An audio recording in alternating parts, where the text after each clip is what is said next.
รถขับเองนะทุกคนรถขับเองใช้ระบบครูซคอนโทรลนี่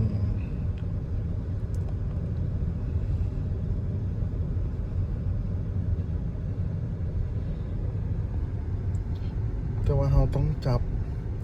เอามือจับน้อยหนึ่งเนาะจับพวงมาลัยน้อยหนึ่งเพราะถ้าเขาปล่อยมือเลยมันจ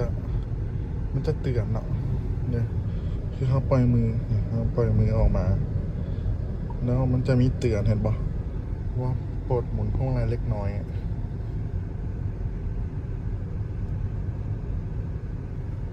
มันเล็งมันเบรกให้เองเลยตอนนี้ไม่ต้องเฮ็ดอย่างเนาะเพียงแต่จับพวงมาลัยน้อยเดียว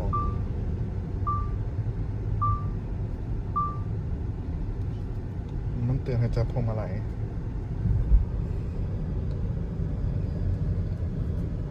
รถจะดำเนินการให้เองเลยระบบนี้ขาดเว้ยเดี๋ยวมันเริ่มจะเบรกตามรถคันหน้า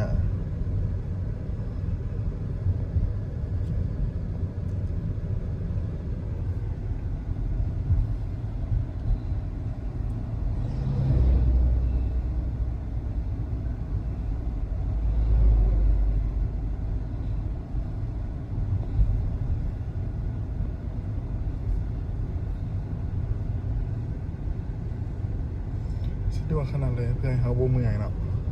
เดี๋ยวฮอดทางโค้งแล้วเขาต้องเบรกออกจากระบบ Cruise Control แล้ว แล้วมันจะออกจากระบบให้เลยเนาะ